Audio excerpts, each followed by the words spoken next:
Welcome back to Crime Chats. Tiny room, microphone, endless crimes. Yeah.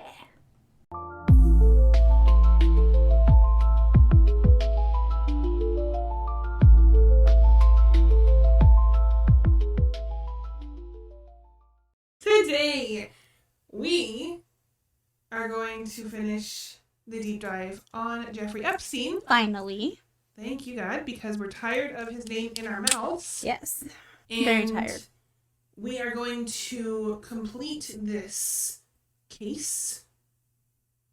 I guess call it case deep dive. It's a deep dive. Yeah. By giving the floor to the survivors, rightfully so. They should have the last say. Yes. I think. Yeah. So that's what today's about. So, just one joining. last time, Epstein. It's the last time I'll say his name today. I don't think so. It might come up again. Unfortunately. We're going to try not to, because today really is about the ladies, the women, the survivors, the victims. Yeah. We don't want him to be the highlight. So hopefully we don't say his name, but it might happen. Yeah. Thank you for joining us. If you have any comments, please drop them in the comments. If you have any suggestions for future cases, we'd love to hear them. So we've got a lot of cases coming up for you, but if you have some, always, please drop them in our comments or suggestions on Facebook, Twitter, Instagram, Facebook. I said Facebook twice, YouTube, Twitch, anywhere. We'd love to hear from you and our crime chatting community. Lisa is going to start us off today with our first. All right. So, the first amazing woman that I would like to cover, I did a whole episode about her. It's Virginia Giuffre. The way this, I guess the layout of this episode is we're going to say the name, talk about how old she was at the time, how she was recruited, what she did to seek justice, and then just now, what does the case look like now, or, so the first wonderful woman that I wanted to talk about is Virginia Giuffre, who loved horses, and she actually worked at a horse ranch for a while that specialized in equine therapy. I really love that. I love that, because horses they're such gentle giants, and I love horses too. So when I was reading her book, I was like, horses, yeah. Two of my girls foster parent. Two of the girls I've fostered, we did equine therapy with them, and it's magical is such a weird word to use with that, but animals have instincts, and horses are very, like you said, very calm and they're gentle creatures, and there's just a magic almost there, and that's really cool. I didn't know that about her, so that's really cool. That's cool. So she was around the time that she met Ghislaine Maxwell. She was 15, 16. She worked at the spa at Mar-a-Lago. Ghislaine Maxwell walks in, promises her, tells her, hey, if you want to be a masseuse, I know someone who can help with that. And 15, 16, like, you're gonna jump on that. Especially Virginia's life had been, she'd already dealt with so much abuse and trauma that here's a lady that looks sophisticated and speaks sophisticated and is dressed very elegantly, and obviously she has money and she looks like she knows what she's talking about, and so trust her. Yeah. You're like, you can give me a situation, you can bring me out of the situation that I'm in and set me up in my life and make my life better. Like, of course, I'm gonna do that. So obviously we know how that played out. Anyway, in 2009, she, because of the stupid NPA that I hate so much, Episode 2. because of that, she wasn't able to, none of these women were able to go after... Face him in court, yeah. Yeah, face him in court. That right was stolen from them. So all she could do was do civil lawsuits, which is what she did. In 2009, she filed a lawsuit against J.E., not saying the name. It was settled... there was a financial settlement of $500,000. a lot of people like went after her for that and Yep. said like you just wanted to make money and whatever, but like that's all that she had. Like she could not do anything else. Right. So I mean, you know, I implore people who are on that end of it, like saying all you wanted was a payout, you know, that kind of thing. Put yourself in those shoes. If you doubt her, just for a second pretend she was telling the truth. Then what? You know? What Yeah. else is she gonna do? You know, just lay down and let it happen? I know that's a terrible metaphor there, but what do? You know, I mean, that's so strong, and we're gonna see through a lot of these women, all of them, pretty much. Yeah. That is what they had, is their voice. Yeah. And what's wrong with people? And I mean, why not get something from it, right? Like Right. what is the like it was either that or like nothing and nothing happens and then Well, it would just be nothing and you would get nothing and just I don't know. And like you can't undo what he did or they did to you. No amount of money can do that. yeah.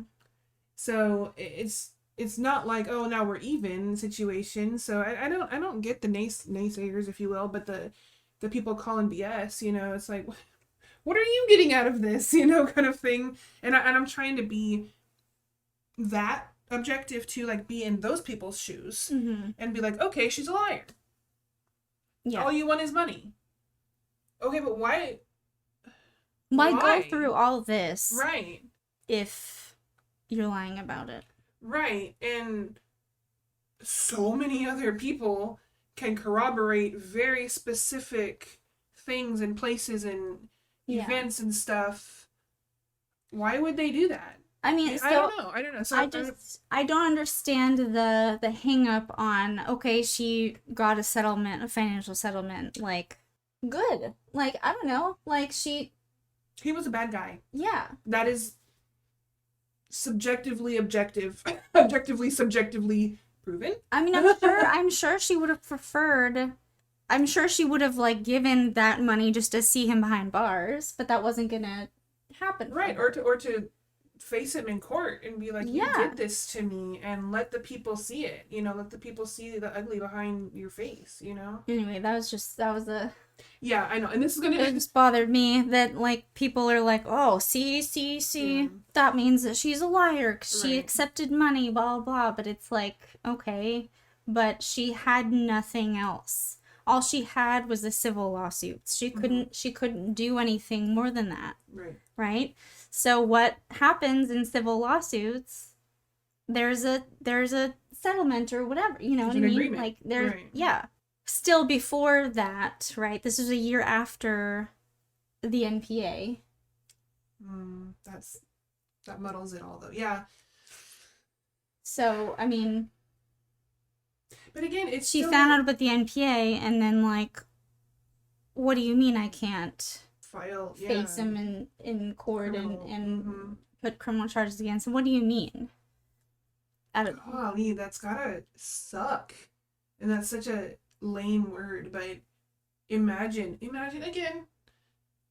You believe her 100%, or it's your sister, or your mom, or your daughter, or your best friend, whatever, your cousin, who's saying, this man violently raped me. This man forced people to rape me and coerced me into doing this stuff.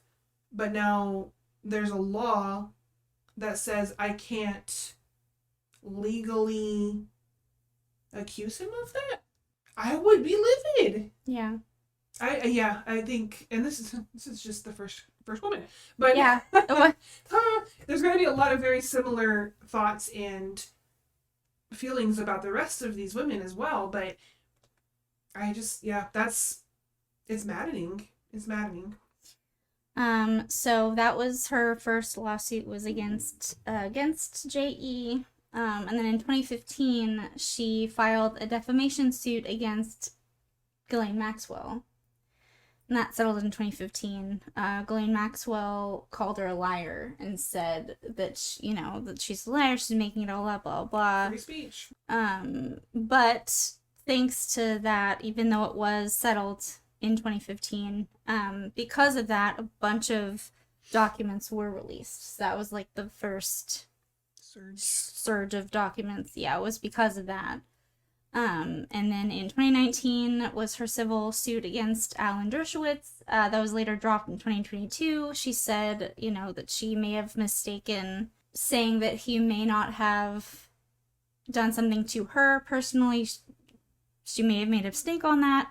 But I mean, as we've seen, he's in there. I mean, he's he was not innocent. Yeah. So like, I don't know. Anyway, he's a big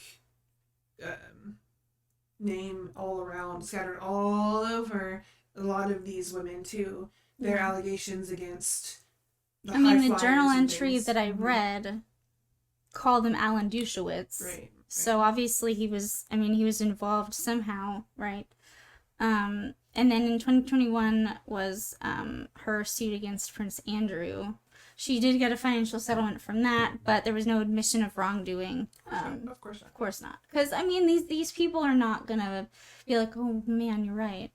I'm so sorry for what I did. Like, of course not. Like 1 in a trillion, I bet, cases where people are like, you know what? Yeah, I did do that. You're right. I'm really sorry. If he admitted wrongdoing, he'd have to admit that he's a piece of shit human. Pedophile. And child, yeah, all kinds of nasty things. We're not talking about them. We're not. Yeah, so those are the that was the legal, how she sought justice, but on the, I wanted to say on the plus side, but like that's so, seems silly, but anyway, so she, after all of that, she managed to also find the love of her life. Hey. She met her husband, Robert, in Thailand. It was a like love at first sight situation, pretty much. So she met him, and then 10 days later they got married in Thailand. And she had 3 beautiful children, 2 boys and a girl. And she was raising the girl to speak up for herself and to be resilient, just like her. And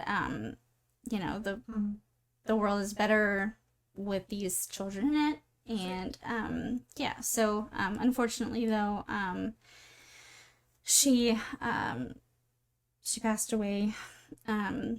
She is no longer with us, sadly. But her children are still here. In the book, her mom described, someone asked her what, or I think one of her children, I think maybe it was one of her sons, but someone asked him, what does your mom do? And he said like, my mom fights bad guys. That's right. So good for her. Good for her. She fought bad guys. For being the light regardless. Yeah. I've heard 2 different things, and you've read her memoir, so I feel like you're kind of the resident expert on Virginia Giuffre in the room. But clearly she wouldn't have written about this, whatever. But I've heard 2 different answers to my question. How did she die? So, I've heard, she didn't write about it in her book. So the end of her book was very much, she was very aware that she still had deep, dark depression. Well, she still had deep, dark, depressed days, but she was very much living for her children. Right. And she, I mentioned this in my episode about her. It seemed like she was trying really, really, really hard to keep going for her kids, right. And her kids were her everything, and she it just seemed like she was kind of turning a corner. But then I mean, it doesn't say this in the book, but like the news and stuff was that she unalived herself. So because I've heard that she committed suicide, but I've also heard that she had a disease, like she had an illness, an incurable illness. She had a lot of different medical things going on. She had like a neck injury, and she had a bunch of surgeries for that, but then she was kind of in like chronic pain towards the end, and a lot of it. So I don't know if that was what took her life. Okay. But I I heard that she took her own life. Okay. I just didn't know which one was fact, but I mean, yeah, I don't know. The book doesn't really go into how just that right. she the book was published basically right after that. So she the publisher did write a thing and said that she had written him an email and said even if I'm not here, please still okay, publish this book. Well, and I asked that because I think it's important, if it was suicide, if it was intentional self end, kind of thing, I think that's important to talk about, especially in these cases, because it's not, I cannot imagine the pain and the depth of what they went through. Mm-hmm. Especially when we talk about these girls, these women were young, impressionable teenagers. We've all been a teenager. There's just so much. I just can't. You can't put yourself in that position unless you've been in that position. And fortunately, I hope, most of us have not been there. So I really hope that we have more of an empathetic heart toward these women. Yeah. Versus right. Mm-hmm. The ones who change their minds or say, "Oh, I forgot about that," or "Oh no, that wasn't right." If you've ever been through trauma, your brain doesn't think about things logically, and sometimes it's scrambled up, all that kind of stuff. And so I think about, the suicidal nature of some of these women, and how that is escape. So I don't know. I say all of that because it's just, you hear such ugly things. Mm-hmm. Again, from the people that were saying, "Oh, you just did this for a payout," that kind of stuff. Just have some humanity, try for some humanity. It's not that hard to be kind. And like, what does it matter if she got money from it? Does it make a difference to your life? Yeah, like doesn't make a difference to my life. I don't understand people. Anyway, the end of her book, she did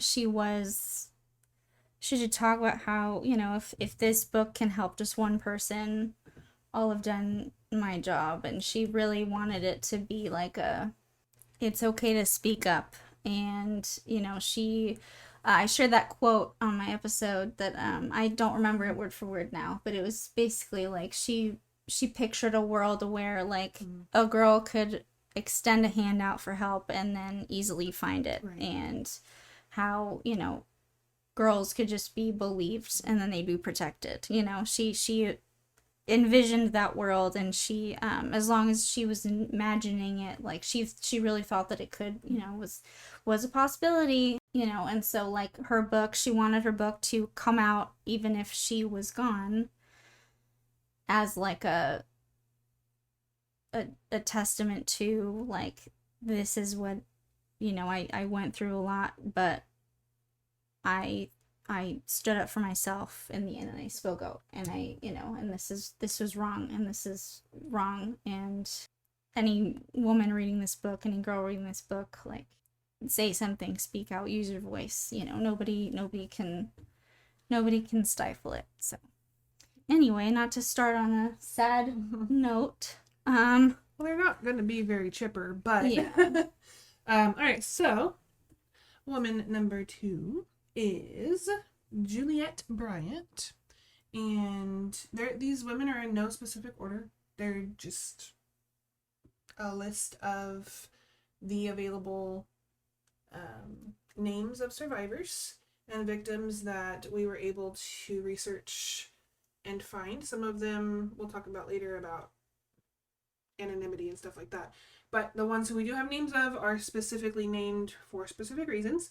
And like Mrs. Jeffrey, she wrote herself a book, so of course she's going to be pretty public, right? Juliet Bryant was 22 when she was recruited by them in 2002. We're doing good. We are. On the not saying. I haven't said it yet. I don't think you've said it yet. Nope. Um, so Miss Juliet Bryant, she was from Cape Town, South Africa, and she was a first year university student. She really wanted to make something for her family. She wanted to be kind of like the first generation college student situation that we kind of see here in America, but she's from a different country, and so coming from a different country to America, running, I don't know, I just imagine, I don't know anymore, but in 2002, coming to America would have been very inspiring, and the dreams and the freedoms and the I can do it, and there's so many available, all kinds of things, especially for a young person, a 22-year-old. Wow. Um, she was approached in Cape Town, so still in South Africa, by an associate. I won't even say it. By an associate of him. I'm assuming, don't know because it's not listed, it wasn't given, but I'm assuming it was probably Ghislaine or another woman, a young woman, because again, just the approachability of young women to young women. That would just be my assumption. It wasn't. There was also a modeling agent though that his last name Brunel. Right. But I don't know. I'm just maybe it was. So many promises and things. Absolutely. But yeah, she was lured with modeling opportunities and promises and potential in America. And hey, come with us. We know all these big names, and like Leslie Wexner. I mean, like all the names that you knew if you wanted to be someone in those circles. It's like, she's coming to me. Like, just the I'm special kind of mentality. Mm-hmm. And we have connections. We know people. We have money. You're beautiful. You're perfect. Let's go.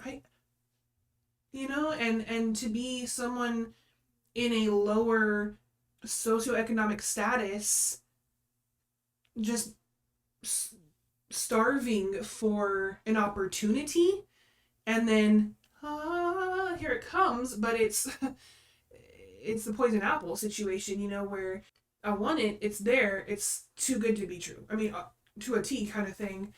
So Juliet Bryant, she wasn't a minor, but she's still young. I don't think being a minor or being a young adult makes what they did, I was going to say makes it any less worse. It does, but what they did was wrong and bad. It doesn't mean she's any less of a victim, is what I'm trying to say. She was still lured with false promises and conned into this sexual slave trade situation of, do this for me and you'll get this, but that you'll get this thing kept getting further and further from dangling the carrot. Right. The reward was never fully in reach because it's just such a nasty manipulative tactic. So in 2019, big year, she also filed a lawsuit against the whole estate.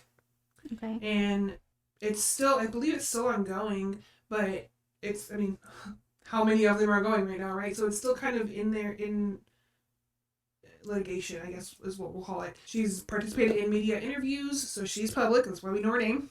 She's participated in documentaries, she's given public statements, so she's another one who is using her voice to be like, this is wrong, this happened to me, to us. How dare you in PA? Yeah.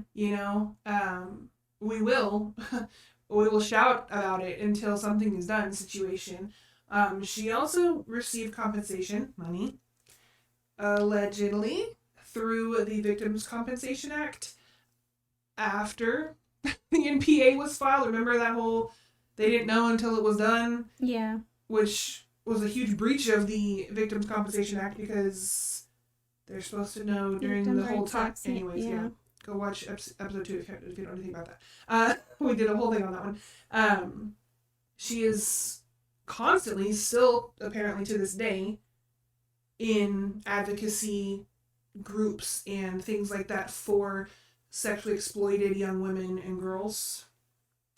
Yeah. In those kinds of situations as well, who want nothing more than to do better for themselves and to make something good of what's not good in their homes or their families. Like, they're in low SES situations, you know, their families are poor, they don't have an opportunity to go to college or to have dinner tonight, you know, whatever the situation is. And then someone comes and is like, hey, I can help you. But, you know, there's always something attached to it. She's being kind of the voice in a lot of these advocacy groups for young people who have fallen victim to those kinds of schemes. And she's speaking out for that. So Juliette Bryant is still alive today, and she's still actively pursuing those rights and those avenues for young people who have been victims of these things, these bad people's schemes. Thank you to Virginia Giuffre and Juliette Bryant. I mean, thank you to all these women. But so my next one is Courtney Wild. Now there is intentionally very little about her personal life. I was able to share about Virginia Giuffre because she wrote a memoir, so she wrote about her love of horses. But these women, it's understandable now that they want to be private, and so we want to maintain their privacy. So I looked for some personal details, but I didn't look very hard because they Right. you know, they want to be private. So, but Courtney Wild, she at the age of 14. She was told by a friend, hey, if you want to make some money, I have a way that you can make some money. Unfortunately, it became a peer network, and that's what it was called. Girls would get their friends, and a lot of them were told that it was non-sexual, and that, you know, it was, just give a massage, you'll get money, you know, and then they would go, and then course it wouldn't be as advertised, you know, but then lots of money, and then they were, you know, kind of influenced to keep coming back, and they kept coming back. But that's how a lot of it started, was this peer network, friends bringing friends along. Really quick, I kind of want to talk about that because think back to when you were 14, 15. I don't know many, and have been for 10, 12 years, a middle school teacher, so that's kind of my realm of ages too. I don't know many teens that age, who are 100% honest. Let's just be real. Especially when it's something socially unknown, like sex. Mm-hmm. Or anything sexual. This is the time of development where things are changing. Yeah. You're interested, you're confused, you're embarrassed, but you don't want to ask, you don't want to talk. So I imagine Courtney and others that we're going to talk about in this same kind of age group were like, oh yeah, it's just a massage, you know, like, there's nothing weird about it. Trying to downplay, I felt weird. Yeah. Or that didn't feel right. Was that okay? Was that normal? Is that supposed to be how, you know, like, everybody else is saying it was just a massage, so I guess it's okay. You know, and how mentally confusing that must have been. Yeah. For hormonally confusing. Yeah, I mean, individuals. when you're 14, 15, you don't realize that guy was way older than me and this is wrong, right? Kind of thing. You're like, I was giving a massage and then things escalated.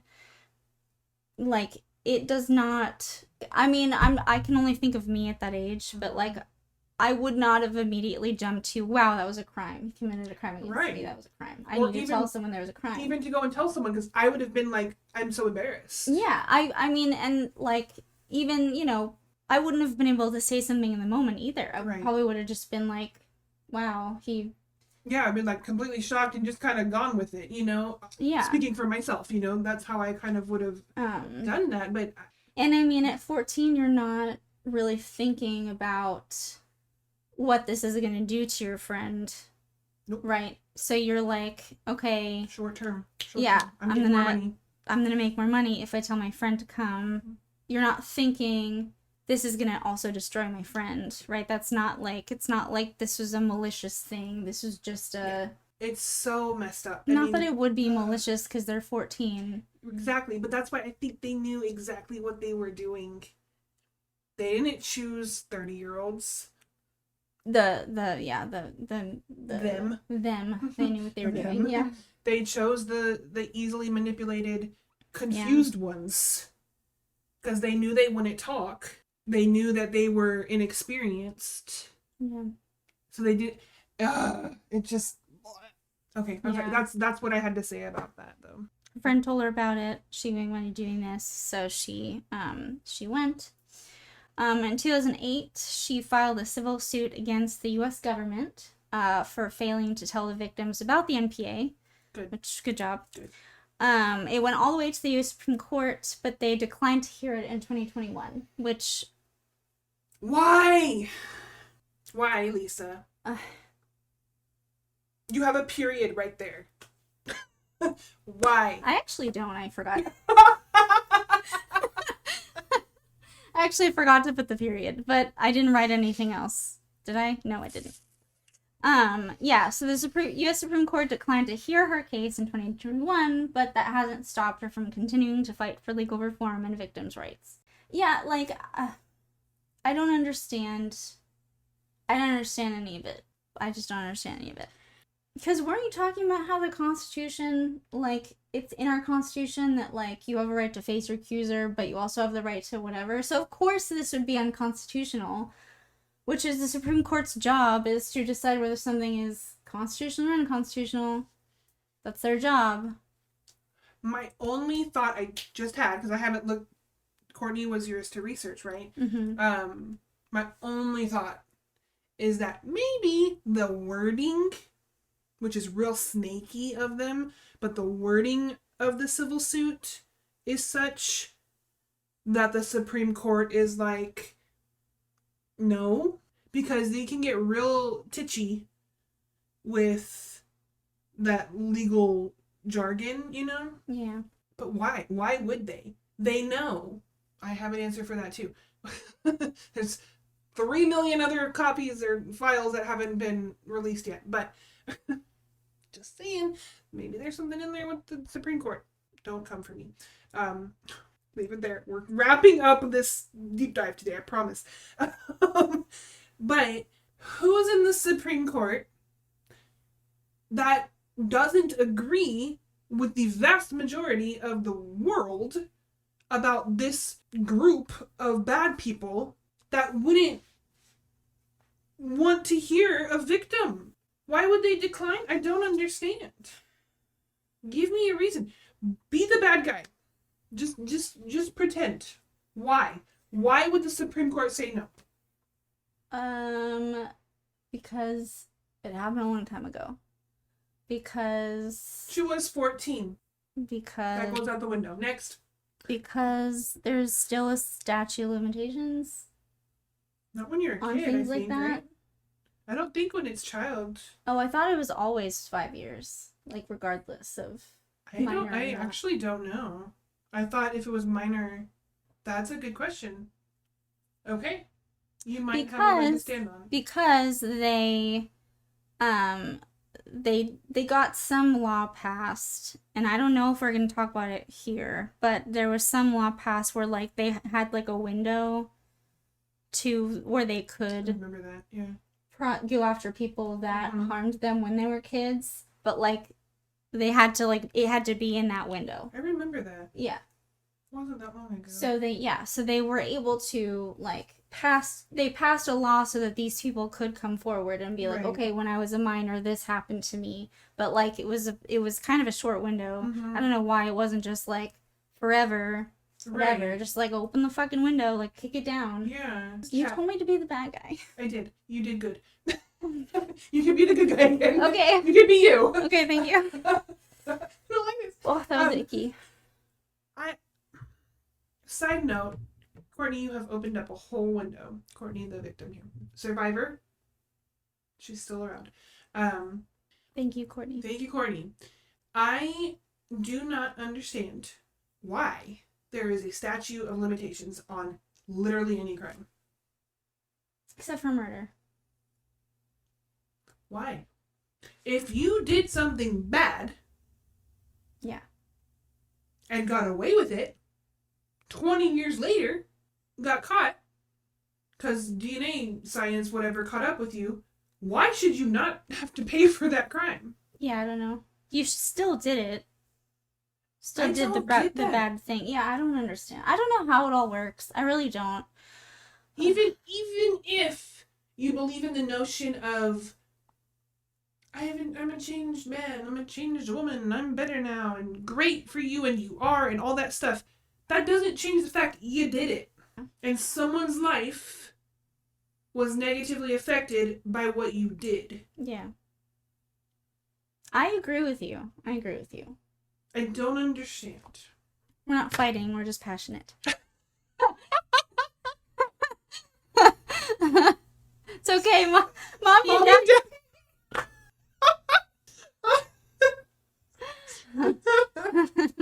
Reframing. We're not fighting.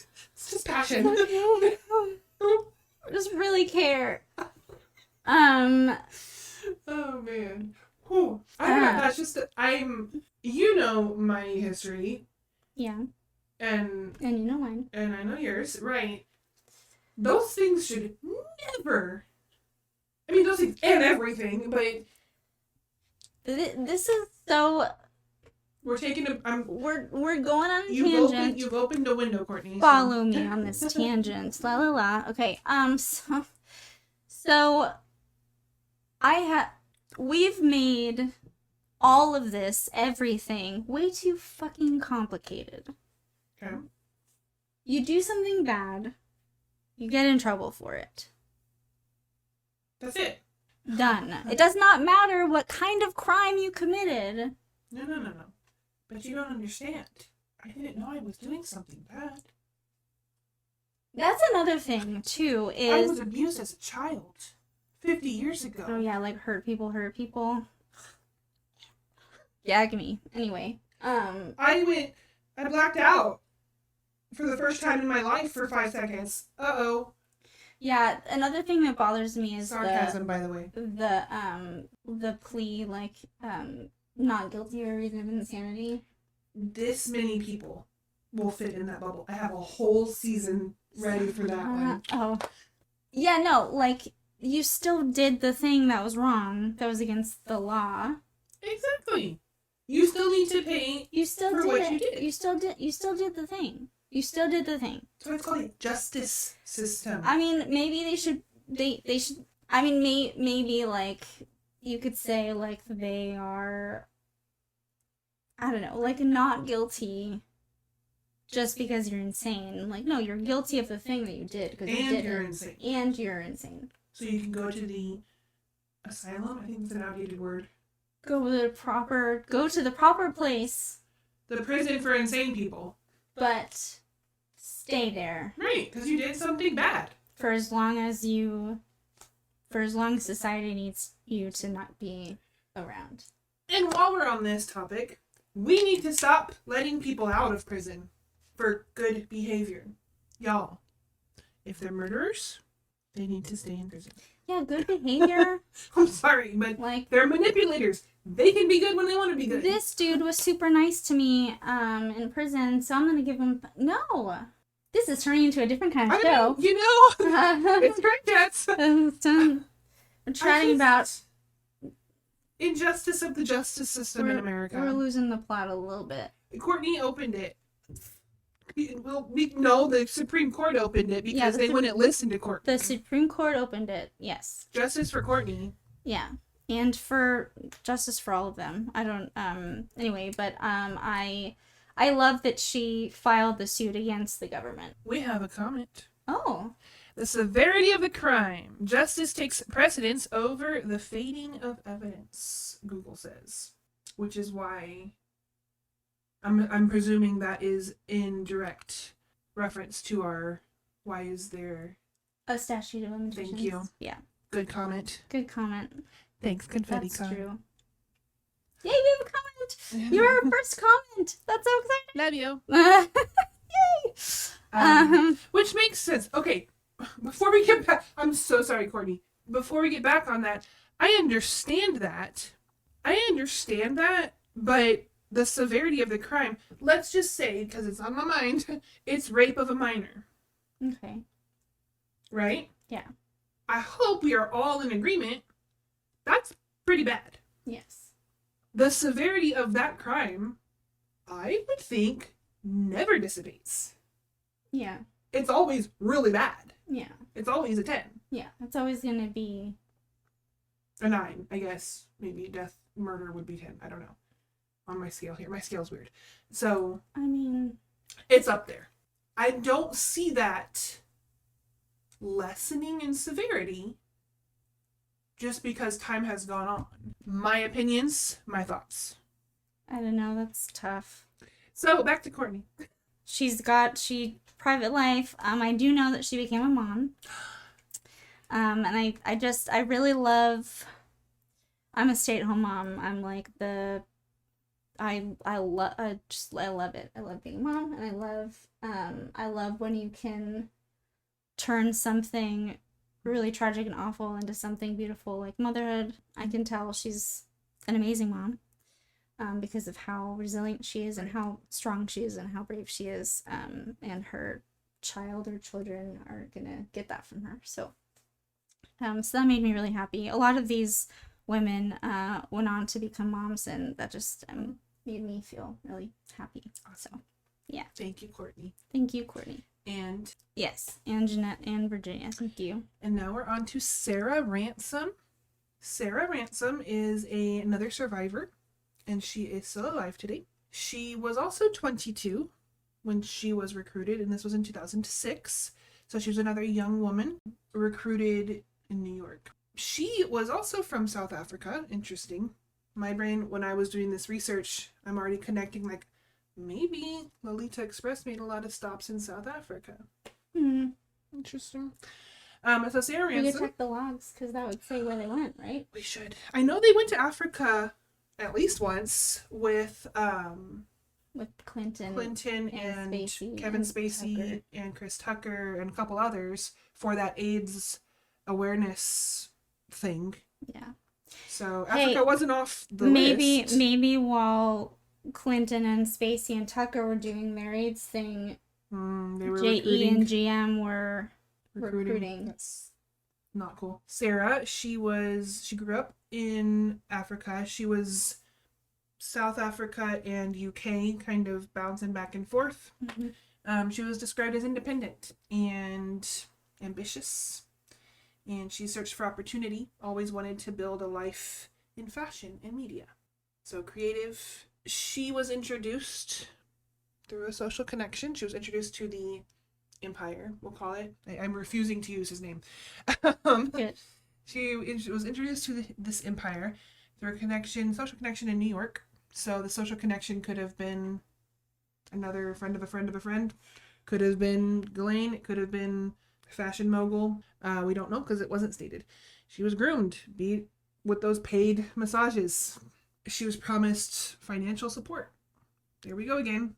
A young woman in New York, which is notoriously expensive. Here, come live with us. We'll pay for your apartment. All expenses. Just give this man massages. They paid for Virginia Giuffre's apartment too. But the second you stop, take it away. There's that control.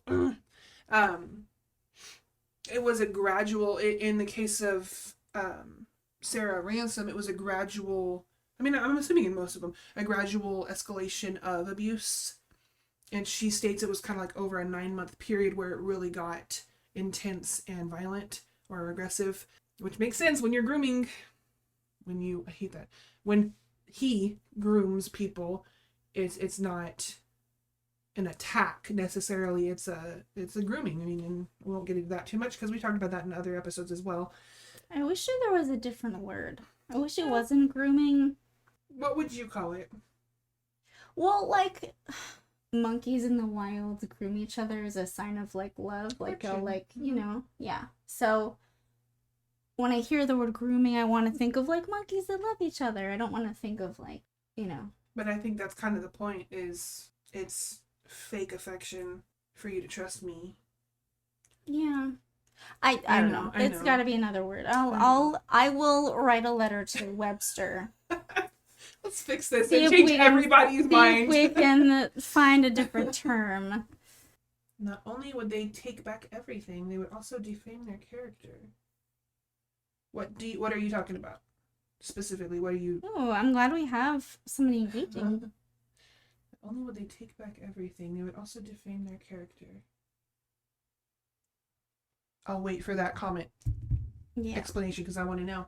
Thank you for your comments, by the way. So Sarah, again, she was a young woman. She was kind of one of the ones who was, again, a little bit older when she was first introduced to this whole network. Yeah. So she, along with a couple of the other women, Yeah, there were a few in early 20s. They were kind of looked at differently in terms of victimhood, because like, well, you're an adult, you didn't have to do that, kind of thing. And were you part of the problem in getting the teenagers in too? And were you really a victim, or were you a perpetrator? And so that kind of stuff. So she wasn't as pigeonholed into that as another one that I'm going to talk about later. But the older, 22 is not old, but the older young women who were in this situation were looked at differently than the teenagers.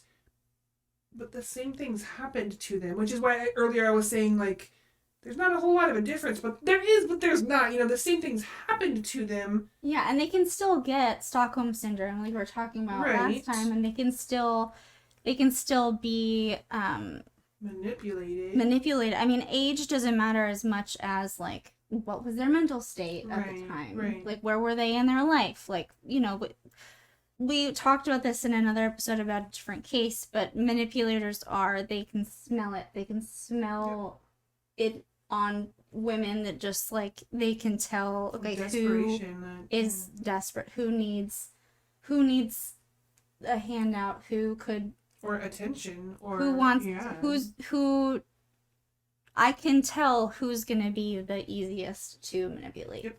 And they get they're vultures. I mean, that's what they do, is they circle those people. Anyway, so Sarah, she has a civil lawsuit, or she filed a civil lawsuit against the estate. She gave sworn deposition in 2016. She spoke publicly in court hearings in 2019, so she's very public in what she's saying. And she published a memoir called Silenced No More. So she also wrote a book. Haven't read it, but I'd like to, in 2021. Yeah, so I want to read it too. She's another one who's very public in her stance of, we need to not talk about this. Yeah. Because he's dead doesn't mean it's over. I want to share this comment. So, if one of the girls tried to fight back or tell law enforcement their money and newfound support would be taken away. Yeah, like we talked about. And then one was an upcoming artist, and they made it to where no one would buy her art. Like Diddy. Yeah. Good. Okay, good. Thank you for clarifying. Yeah. Golly.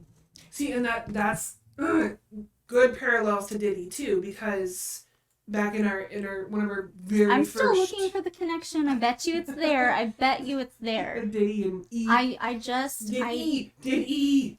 Sorry. Sorry. I had a moment. Yeah, did an E. Diddy. Delirium. Sorry, all right. We had our It's a tiny room with a microphone. We have two microphones hot. now. It gets hot, and we get silly. She's a recognized survivor and public advocate. Sarah is. And some of her claims, here we go. This is the other one I was kind of talking about. She later retracted, so she took back. Okay. As fabrications, which I have thoughts about, but the allegations of abuse remain part of the civil litigation record, so those she's standing firm on. So I'm curious about your thoughts about why, first of all, she would say some of those are fabrications. What do you think? Well, what did she say, and then what did she take back? Well, apparently she said in her original deposition that there were tapes, like recordings. Oh. And later she said, that's not true. First of all, if there are tapes, maybe there are. Again, 3 million other files still have not been disclosed to the public. But if there are tapes, okay. If there are not tapes, why would she have said that? Because that would only hurt her case and make her look less reliable as a victim. Yeah. What would be the point? You know? And I don't want to discredit her as you know. Okay, I'm gonna be a bad guy again. Ready? Be a bad guy. If those videos show her doing something untoward, either because she was forced to or just because Stockholm Syndrome or whatever, then, I mean, someone may have told her, these videos make you look bad too. Or she could have been threatened. I'm just thinking of all the possibilities here. So, like, if those videos went public, someone may have told her, like, this is gonna make you look bad too. So like a blackmail kind of situation? Yeah. And then she was like, okay, well, then I don't want to, I don't want that. I could see that. That's my opinion, guys. I don't know anything. Right. And this is, again, we're taking her word for it, which I'm hoping we can trust. I mean, these are survivors and victims of really bad things, and most of them correlate to the others. I mean, that's truth. I don't understand the negative attacks on victims who, like I said earlier, either later retract little bits of what they said as like, oh no, that wasn't right, or that didn't happen that way, or whatever. I don't get why anybody would attack that if everything else is lining up independently of, you know, other people's statements. It lines up with everybody else's statement. Right, but if there's something that, I mean, it's like an outlier kind of thing. It's like criminals. It's like when suspects change their stories. True. It points to guilt. True. So maybe like the flip side of that is like if one detail of this, even if everything else lines up, like if this one detail is changing, then I mean it kind of hurts her credibility. Yeah. Not with me. I believe everything that they say all the time, but objectively, like legally, objectively, yeah. Okay, I can see that. Yeah. I just, again, I'm taking it like in my own experiences and things like that. When I have relived traumas for police, it's so common for things to change. Things are muddy. Your brain is or like the timeline is off, or like, wait, that wasn't that time. That was a whole different situation. I'm sorry, that didn't happen then, right? And it's like I don't know. I understand. What I'm trying to say is I get that. It's a lot of pressure too. Like coming forward and saying something. It's a lot of pressure. Plus, like things go on record. Mm-hmm. And so, that's a big enterprise. It's a big deal. And so like it kind of sucks. You're kind of setting victims up to fail because of that. Because you're trying to catch them. You're trying because sometimes things might change. Things might be remembered one way and then remembered a different way later. I mean, flashbacks to things. Was it, like your hippocampus? To change stuff. Right, in your brain. It blocks things out. Your brain is your...